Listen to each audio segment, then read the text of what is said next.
Wow. Okay. So a little bit late on the start of this. I hope you guys all have been waiting because, you know, we have been. It comes down to forensic guys dealing with technology and trying to figure some things out. But we did. It's all about restarting the computer. So remember that in your daily forensic stuff. But today I have Brian Hill, and we're going to do and talk some shop, see kind of what is what in his life. Obviously, it's been kind of a journey, so we will go and do that. But so with Brian, obviously here you are. The first thing that we do though is we say cheers on these and getting on some of that. Very good, and I love the moonshine or Kool-Aid. So thank you very much. Cool. So again, I appreciate it. Thanks for coming on the show. And what I wanted to first ask you, obviously, I want you to kind of introduce yourself because I know that you had, obviously on the law enforcement side of that as well, moving in and progressing into the private side and doing really kind of business side forensics. And that's what I'm kind of interested in. So give everyone just a little bit about Brian Hill. Yeah, a little bit about me is, like you said, I spent 15 years in law enforcement. The last 8 of that I spent in the major crimes, investigating sex crimes and homicides. And then I got into a little niche of, since I could open and turn on a computer, it was, hey, you should really do digital forensics. So I started doing digital forensics about 2006, 2007, along with mobile forensics. And that became my niche only because I, saw the scope of, we were getting at the time 10 computers for every phone. And then within a couple of years, it completely switched. And now it's even worse. And I got out in about 2015 from law enforcement and went to the private sector working for a company called Computer Forensic Services out of Minnesota. And it's all former law enforcement. Now I think they have a lot of Secret Service, FBI guys working there, but then it got me exposed to the business side of doing forensics, which is completely different than the law enforcement. Where law enforcement, we had the struggles of getting passwords, getting through some of that stuff. Private sector, not so much, only because you typically have consent on the corporate side. So I spent 3 years doing that. Still got to do law enforcement stuff. It was the perfect transition for me coming out of law enforcement, because we were still doing law enforcement cases. We had contracts with Hennepin County, which is the largest county here in Minnesota, along with other agencies in and around the Twin Cities. And then I had the pleasure of working for you as the director of training for Oxygen. And that was awesome, being able to go into the software side, utilizing a tool that I had become to love. I don't know, I'd used it, going on now 13 years using that tool. And then going from there to now transitioning to 100% corporate side of Cargill, having to monitor 150,000 employees, doing the digital forensics and mobile forensics, and the challenges thereof, especially when it comes to mobile forensics, when you have people spread out all over the globe trying to capture their data in a useful manner, but also, time constraints as well, trying to figure out financially, how can you do that when you have people spread out all over? So the question I have is exactly on that side, on that commercial side, really, what is your use case? I mean, on the forensic side, whether it be, computer forensics, network stuff, or mobile devices or cloud stores. I mean, what's your use case that you're running into primarily in your job? Yeah, just data collection is the biggest thing that I saw work in any of the private sector, is trying to collect a large amount of data for people to review and go through it. And how do we do that, especially when people cannot live without their mobile devices? On the law enforcement side, we had that problem. You would show up to a major crime scene and people are nice enough to take their video of the incident, but now you got to collect their phone and tell these people, hey, you're going to be without this phone for 1 to 5 days, potentially. How can you do that in today's world? Right. You just can't. And on the law enforcement side, it was about, we developed a mobile forensic lab that, an old ambulance that I outfitted, and we could go on this scene, collect the data we needed, and give the phone right back to them. Those are the big cases. The corporate side, we have to be able to do the same thing. If I have to go and tell a vice president or a president of a internal division, hey, we're going to take your phone and you're going to have to ship it to me. You're going to be without it, and then maybe I'll ship it back in a few, after a couple of days. Right. What's the likelihood that's going to happen? They got to do business. It's not just business stuff, right? Think of all the social media stuff that you have on your device. Could you personally live without your device for a day? Right. Yeah, exactly. Yeah. It's the same thing. I mean, people are people, and it's really, the data that's on these mobile devices, stored in these cloud services is tremendous, and you really honestly can't live without it. So looking at that too, I mean, as a use case, is it primarily, is it an HR thing? Is it some event, some data breach, or so they're going out of town? You want to make sure that's it. I'm wrap my head around on the commercial side, obviously, as a law enforcement, if it's completely different, right? Something happened, I grab it and go. Whereas on the corporate side, it doesn't necessarily, something might not have to happen, right? You might have to have, it might be something like, yeah, I'm going to China and I need to go in and make sure, get a baseline or do whatever. So, I mean, what is it primarily that you do on that side of it? Is it HR? Is it, what kind of events?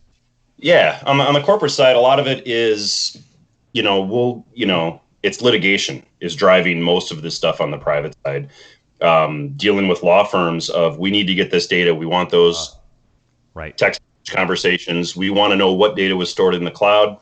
Right. Intellectual property becomes the biggest part too. In addition to that is, so you have just the legal side, party suing another party. And then intellectual property, I leave to go to another company, a competing company, and I had access to all sorts of information. What information did I send home? What was I maybe screenshotting with my mobile device? Yeah, so it's like legal holds, right? I mean, the event might not have happened. They might just be a legal hold because they might think that there's some sort of litigation, right? So they're capturing that data, that snapshot for that particular time for the most, as part of the legal hold side of it. Would you say that? Exactly. Yeah. Legal holds, are the number one driving factor on the corporate side of collecting data. And that's all you're really doing. You're not necessarily analyzing the data all the time. You're collecting, and that becomes sometimes, we're collecting too much, especially with mobile devices. Yeah.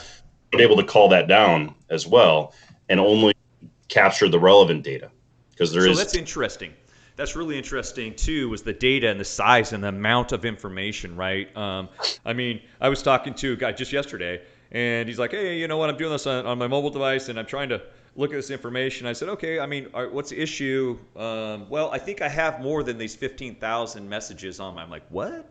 Well, there might be an issue. But, that's pretty normal, right? People don't get rid of things. They want to be able to search for things. So, if you're talking about legal holds, you're talking about 150 employees, who's in, that's a lot of information. So now is storage an issue, or are you finding that it's best to, filter as in, okay, this is the date and time that we need, and this is the type of information, or you just say, okay, the messages, or all the messages, or just some or subsection of the messages? Yeah, what we're doing is we'll collect the whole phone. If it's if it's an iPhone, we're doing an iTunes backup. If it's an Android, we're doing the Android backups, trying to get as much data as we can initially. And then we let the law department determine, hey, we want just text messages and contacts. Or we just want the text messages, but sometimes in order to get the contacts in with the messages, you have to have both. Right. Trying to call. So we can take because then it does become a size constraint, right? If I have a 10 gigabyte iTunes backup and I have 50, 60 employees that I'm collecting data on, now I got 50, 60 gigs worth of data when really I only need 1 gig, maybe. Right. It's just the messages that I want and their attachments. I don't want their whole photo roll of all their pictures from their vacations. That never is going to be brought into court legally, right? They want to know what was the matter at hand, and were they talking about it via text message? And that's corporate side. Always. What would you say the artifact is? Is it text messages? Is it emails? Is it third-party apps? What would you say is the most utilized within as part of the legal hold? Yeah, what's nice is email is usually not a concern, only because on the corporate side they have access to the email. So we're looking for text messages and maybe a third-party application if there's a ton of data there potentially to look at. But usually it's 95% of the time, we're looking for text messages. Right. Are they communicating this with other people? Were they conspiring? Whatever the case may be, given the corporate litigation. So let's talk about this too on the e-discovery and the e-discovery type platforms. Being able to, because obviously for legal review, you're giving this and you're giving this information or storing this information, and they have it for legal review. So how difficult is it on the education side of it to help the attorneys understand? Are you the intermediary person between that who's actually explaining to them, or do they have people on their side that understand? This data, this is the type of information, this is the data, this is where it comes from, or I guess, do you do that? We do that a little bit. We become the subject matter experts when it comes to what data can we get and how can we present that data for review. Do we need to just take it all and throw it into a platform like Relativity, or are we going to be the initial calling down the data, so to speak? So are we going to filter out the data initially and then let them do their review back end? Because they're the legal experts, right? I'm just, Exactly. Yeah. I'm just the data collector. They get to actually go through and determine what's important and what's not, because I have no clue when it comes to that.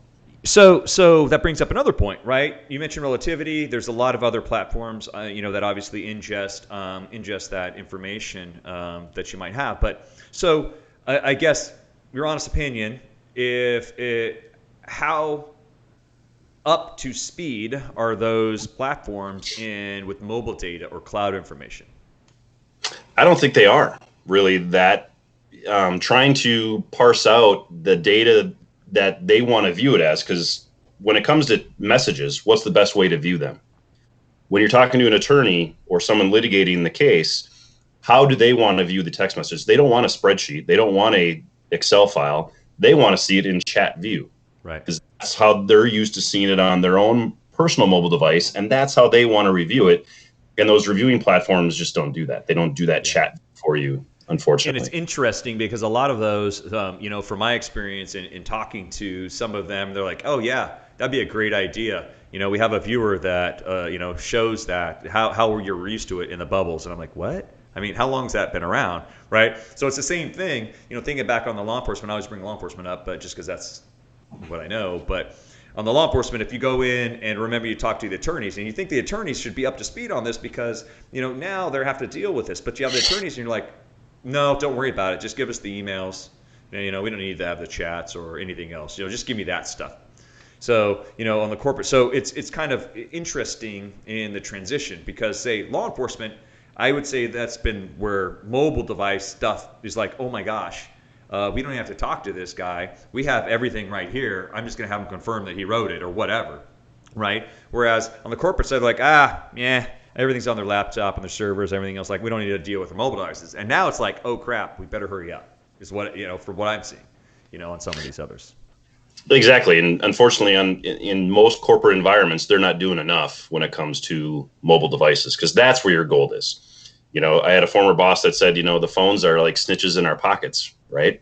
Whether you're on the law enforcement side or the corporate side, tons of data there. You talk about intellectual property theft, and the cyber realm of most companies is beefed up, and they have all sorts of capabilities. They have monitors. They have everything set up. But do they monitor me taking a photo of my screen? Exactly. No, That's they don't. It blows my mind is that everything's on. That agents that are installed on their desktops, making sure they're able to go and make sure nothing's happening, all that great stuff. But these guys are going.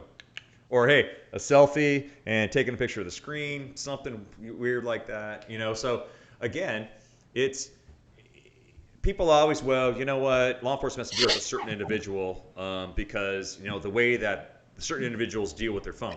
We all do, right? We're all doing this stuff with the mobile devices, man. We're always sending text messages or chats or, pictures that you're like, oh, hey, 4th of July weekend, probably shouldn't have done that. A lot of that stuff, it's kind of human nature And so I wouldn't say the evidence is any different, as in what's there, right? What they're doing or the crime that they're committing, or even if it's not a crime, some sort of policy violation, but it's still not right. And the evidence is still there. I mean, so it's really whether you're law enforcement on the corporate side or the investigation. It's just, to me, it baffles me that a lot of times that people aren't utilizing the data from a mobile device because they're like, yeah, I still have it. I mean, still to this day, big companies are like, yeah, don't worry about it. We have it on the corporate network. No, you don't. Exactly. Especially with think of all the apps now that can OCR things quickly. Because it used to be, they're not going to take a photo because they're not going to want to handwrite all of that information. Right. Now you can take a picture, and from the picture you can OCR it, and now you have it all. They have hand scanners, man. It is, whoop, I'm just going to take a picture. I can scan that complete document. Yeah. So they have all that information.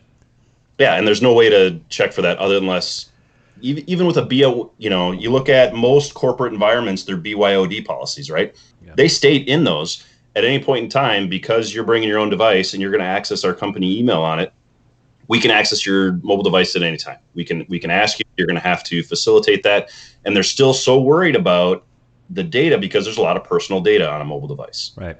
Well, tell me about that. Talk more about BYOD. I mean, obviously you see that a lot. Obviously the pros and the cons, but tell me, the majority of companies still are doing this, and to those people who are the IT guys and companies, I mean, tell them the issues that you might run into, especially the BYOD. I know that you were just getting to it. Yeah. With BYOD, there's tons of issues, and the first part being that the employee signs this document that says, "Hey, you're subject to us reviewing your phone at any time." But the problem comes into enforcing that. And it doesn't seem like they want to enforce it because they're worried about all of the personal information on their phones. Right. And that's where developing a good set of policies and procedures will help alleviate some of that capabilities. Because realistically, when you have access to somebody's full computer anyway, their work computer, think of all the personal stuff that's on there, and they're not concerned about it, right? Yeah, exactly. It's used, but yet they are when it comes to a mobile device. And if they are that concerned, well, then let's issue everyone phones. Well, you're not going to do that. Most people will then just take the $50 a month and use their own phone, so that way they only have to carry one phone versus two. Right. But it's education on the either the legal team or supervisors to know that, hey, if you're going to have a BYOD, this is something you should take a look at periodically. Take a look at their mobile devices. Don't shy away from it, because you can filter out that data that is personal versus corporate. Right. So one set of eyes. If you have, I always love seeing, you have people with two mobile devices, right? They have those and they have one work one, and they're carrying these two devices. Obviously, that's a drag, but I mean, how about the investigation of that on the corporate side of it? Okay, here's your corporate phone. Yeah, here we go. But, I was committing the theft and the IP theft with my personal device, or I was communicating and sending stuff with a personal device. I mean, what do you do what do you do there? Exactly. I think I had this conversation with a corporate investigator who was talking about, I like to have, a corporate issue device because that way my personal device is separate and it's not going to be subject to any litigation. But is it really? Like you said, it's still subject to it. Did you have it on you when you were interviewing so-and-so? Yeah, I did. Right. Do any internet searching? I mean, think of all the stuff you might do on one phone versus the other. It's never, unless you leave that phone in your car when you drive into work, your personal device. If you have that kind of policy of, if you're going to walk into our building and you have a corporate issued phone, you're going to leave your personal device at home or in your car. Yeah. Who's going to? So how do companies monitor that, right? I mean, is this a security thing, or is it they know all the MAC addresses, that are hooking to the corporate network or the Wi-Fi? A lot of companies have public Wi-Fi that allow anyone, guests to come in. How do you maintain that? I mean, it's one of those crazy problems, I think, right? Because people are people. And, I guess if you look at it, I am feeling sorry for it, but obviously we do the investigations on the side of it and, that are dealing with that. But again, these companies who have all these policies for their corporate devices, but completely neglect the personal phones. Absolutely, and that becomes I mean, it's only going to take one case to kind of open their eyes of, if we get a chance to look at somebody's device, look at all this, you know, talk about smoking gun. I mean, that's going to be found on a mobile device.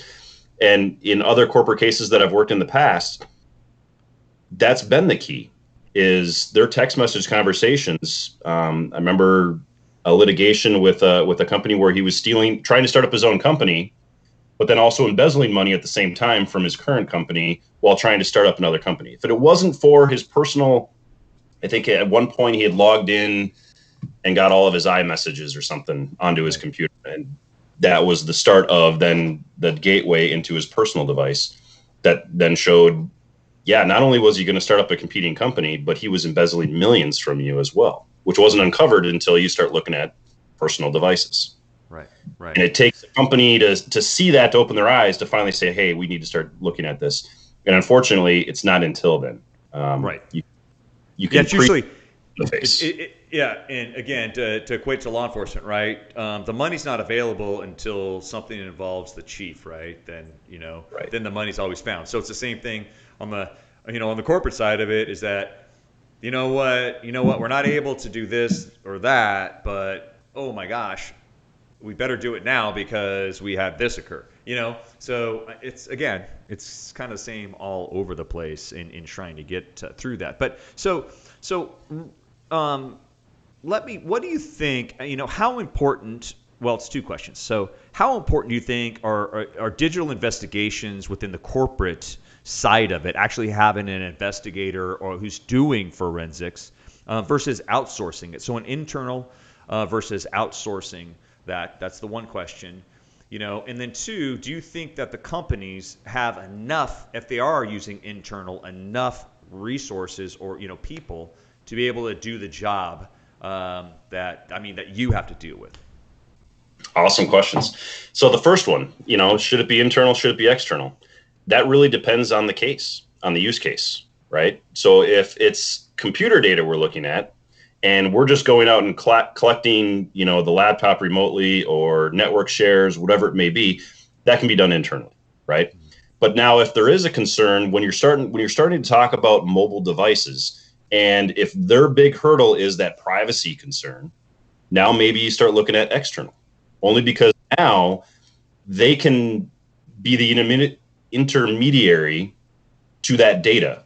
If that individual is very concerned about, I don't want my bosses to be looking at my private text messages with my wife or, whoever. So a third party now can act as that, middle person and say, hey, you're only going to get this data that pertains to this case. Here it is for review.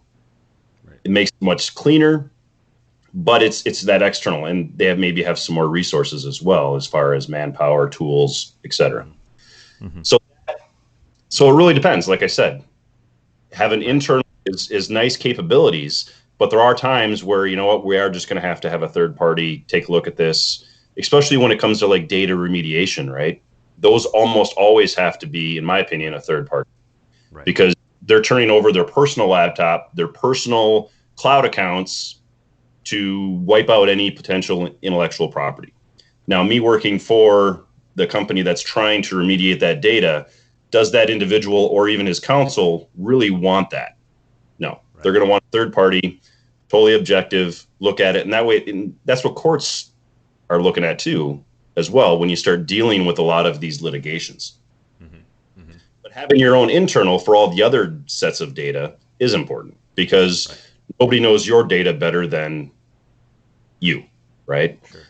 The way it's structured, the way things are set up, you're going to collect the data, you're going to go through it, you're going to know what's available, what log sources are going to be important for the different types of investigations. Right, right. So that becomes, it does become a real big problem, internal or external. Yeah. Yes. So the second part. Good answer to it, unfortunately. Yeah, no, there isn't. There isn't, and that's why I gave it to you. I just thought of it because it's a difficult. It's really extremely difficult, and how you're going to handle it. And I would probably agree. Obviously anything that's personal, things that obviously might be scrutinized, right? In that because hey, they work here, and now you're going to fire them because of what you found on it, almost like a whistleblower type of thing. But Right. so on the second part of the question, do you think that the majority of companies that you know of, not necessarily the ones you work for, are have enough resources, as in bodies, to do what they need to do and do it well? No, most corporate, companies that I've worked with on different cases, they don't, and that's why they contract out. It's always a case by case basis, right? If they get a litigation involving, two people, they can handle that internally. Now, if they get a litigation involving 50 people, there's no way you can spin up a team or spin down a team that quickly. So usually most corporate environments run, so to speak, on a skeleton crew, right? They're small person teams that are subject matter experts in the tools that they do use. But anytime, they just don't have the bandwidth to handle any large cases that may come in. So they're going to have to contract out.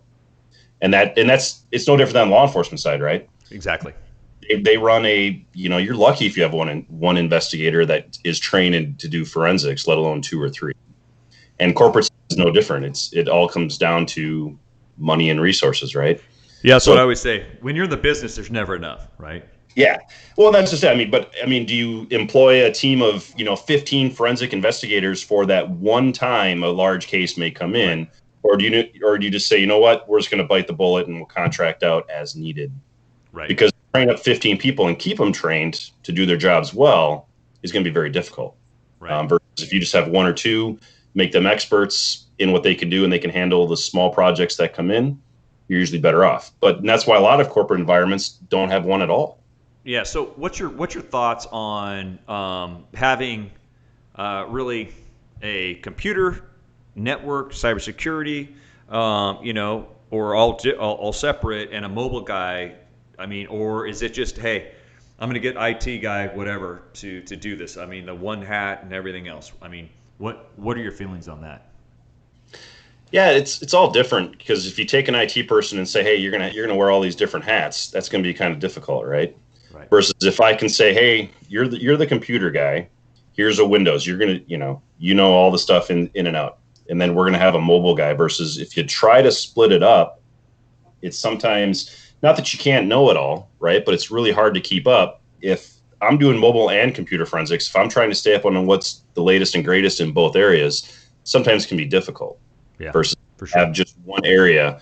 And then if you start throwing cyber into it and looking at, network intrusions, or if you're even looking at the insider threat type stuff, you couple all that and now you want them to all play nice together, but to have one person doing it just isn't realistic. Yeah, I agree. I mean, there's no way one person is able to No. keep up on that. And so again, how important do you think is training to each one of those disciplines? Because I mean, what are your thoughts based upon the changes that occur daily? Whether it be network, cyber, whatever. Computer forensics, mobile forensics, cloud. How important do you see as training? And the second part of that question is, how much training do you think law enforcement gets versus corporate? As in, what is available, or not necessarily training available, but funds available. Yeah. And that's, working both sides now.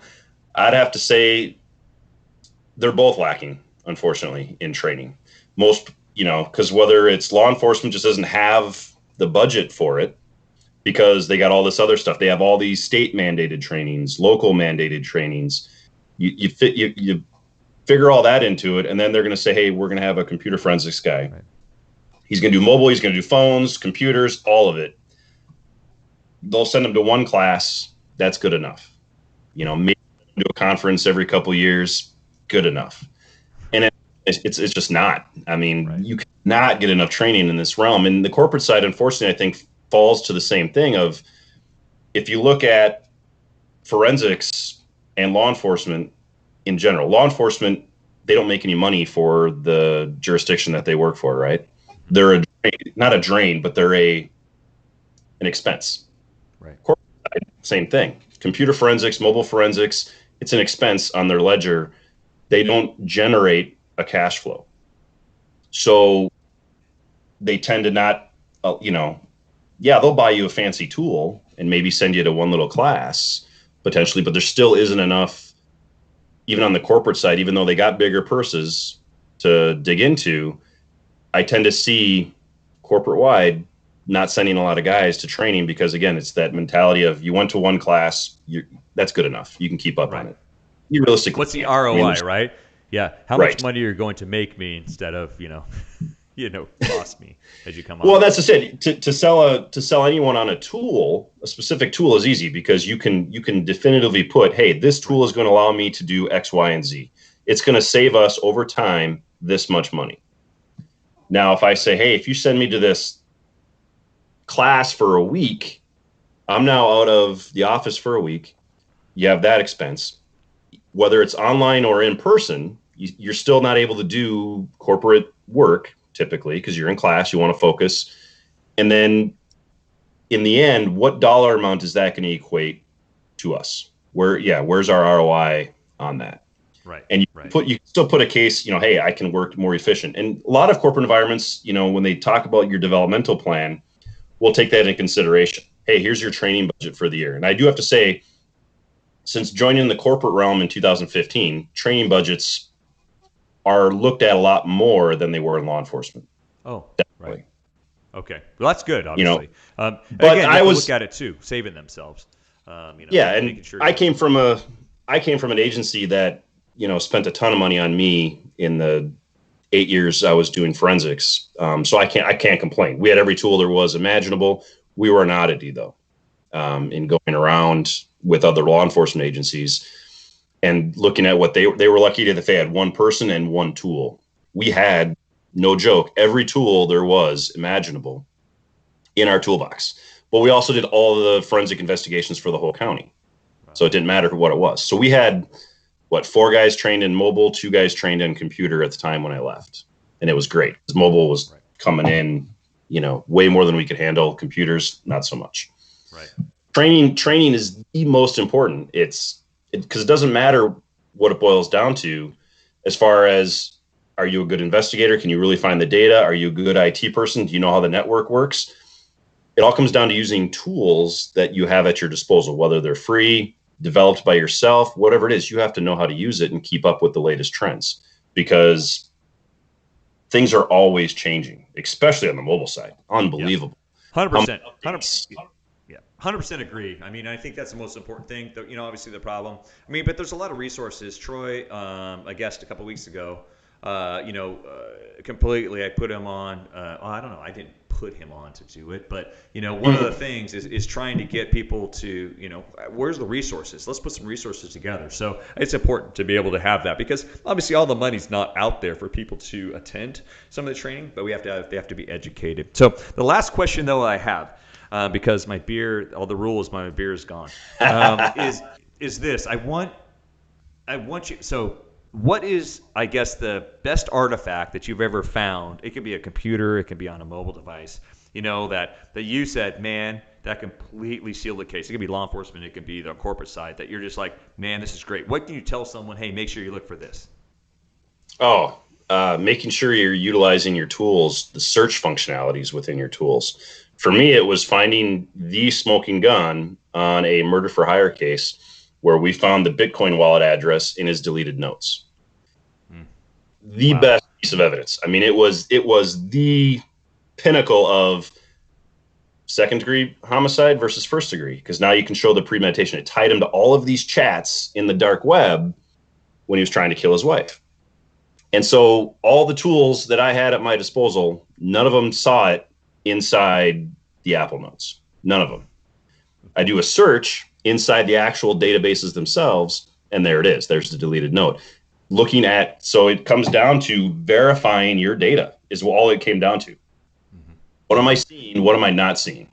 Right. And if you're not validating your data set, so looking in the SQLites, looking in the raw, where did this tool parse the data from, and can I replicate it? Is the thing that I think it's overlooked, and that's what happened in this case. Law enforcement wasn't able to replicate their work when they initially thought they found it. Right. And then when I started looking for it, there it is. But it wasn't until I looked in the raw database itself that I found it. Very important. So I'm talking about artifacts. So that is a fantastic one. So I want to say thank you. Outstanding. Always great to see you as well. Oh, one more eye. Yep. There we go. Excellent. And again, thank you very much. Cool. Yep. All right, guys. So here's what we going. It's the end of the happy hour. So it went a little bit long, but that's good because it was a great conversation. Hopefully you guys got some great information, especially, if you're doing those corporate investigations, looking for that information, trying to find it. Again, training came up. So make sure that you guys are looking for those training resources to get trained on either your tool, but most importantly, understanding, what you're looking at in your forensic life. So again, I appreciate everyone's time, man, and thank you so much for watching. See you next time.